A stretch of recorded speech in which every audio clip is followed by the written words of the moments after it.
नमस्ते मित्रांनो, आज आपण पाहणार आहोत आर्या आणि नीलचं पचन मंत्र म्हणजेच डायजेशन सिस्टीम। आर्या ही एक 11 वर्षाची स्मार्ट, शांत व अभ्यासू मुलगी आणि नील 10 वर्षाचा मुलगा, खवय्या, मजेशीर पण थोडा गोंधळलेला। जेव्हा ती दोघं शाळेला जात असतात तेव्हाची ही गोष्ट। आर्या, तू कधी विचार केलास का, हे खाल्ल्यावर नक्की होतं तरी काय?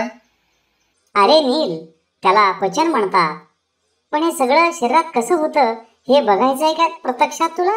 हो बघायचंय, पण कसं? आर्या डायरी उघडते, डायजेशन एक्सप्लोरर मोड ऑन करते आणि दोघंही मॅजिक पोर्टल मधून अतिशय लहान होऊन शरीरात प्रवेश करतात। वाह, हे काय दात इतके मोठे दिसतायत आर्या?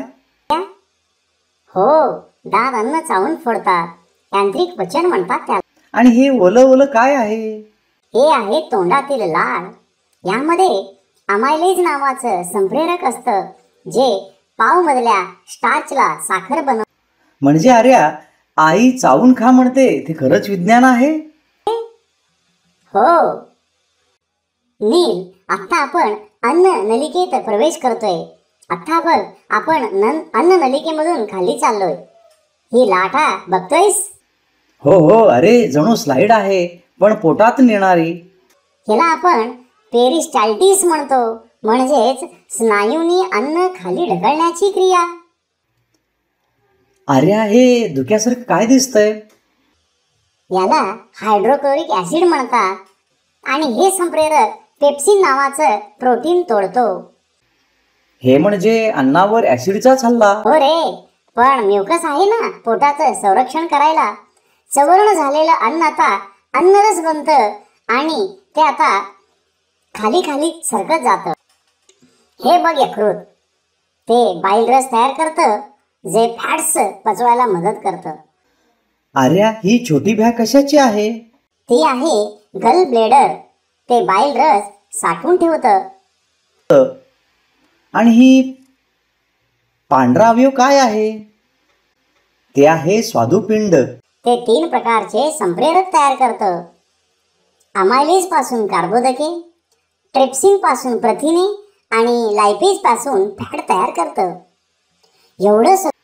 एवढं सगळं एका ताटात पचतं म्हणजे कमालच आहे बुवा। आपण आता लहान आतड्यामध्ये येतोय। इथे मोठा चमत्कार होतोय, तो म्हणजे ऍब्झॉर्प्शन म्हणजेच शोषण। आर्या, हे छोटे छोटे बारीक उभे केस काय आहे? हे आहे विलाय, न्यूट्रिएंट्स शोषणासाठी। मग ते न्यूट्रिएंट्स कुठे जातात? रक्तात, आणि मग तिथून यकृत, तिथून पेशी, आणि पेशीमधून ते ऊर्जेमध्ये रूपांतर करतात। तेच चपातीचा घास म्हणजे शक्तीचा तडकाच आहे बरं। हो, आता काही ग्लुकोज लगेच वापरतो आणि काही यकृतामध्ये ग्लायकोजन म्हणून साठवतो। म्हणजे आर्या, आपलं शरीर भविष्यासाठी सुद्धा साठवण करून ठेवते। हो, म्हणूनच त्याला स्मार्ट स्टोरेज सिस्टीम असं म्हटलं जातं। नील, आपण आता शेवटच्या थांबा म्हणजेच मोठ्या आतड्यामध्ये चाललेलो आहोत। हो ना, मग इथे काय चाललंय? हे बॅक्टेरिया काय करतायत इथे? हे आहेत चांगले बॅक्टेरिया, ते व्हिटॅमिन के आणि व्हिटॅमिन बी तयार करतात। आणि हे पाणीही दिसतंय, हे काय परत घेतायत का? हो रे, जे उरलेलं असतं त्यातलं पाणी शोषलं जातं, बाकीचं मल म्हणून म्हणजेच वेस्ट मटेरियल म्हणून शरीराच्या बाहेर टाकलं जातं। अरे हो आर्या, म्हणजे मला सुद्धा एक प्लॅनड प्रोसेसच आहे। हो रे, अगदी नक्की। आता नील, आपण शरीराबाहेर परत जाऊया, शाळेची बेल झालेली आहे। आज खूपच मजा आली आणि पचन म्हणजे काय हेही समजलं। आता रोज पाणी पिणार, चावून खाणार आणि आरोग्य राखणार आणि जेवणावर सुद्धा प्रेम करणार। डायजेशन सिस्टीम, धन्यवाद।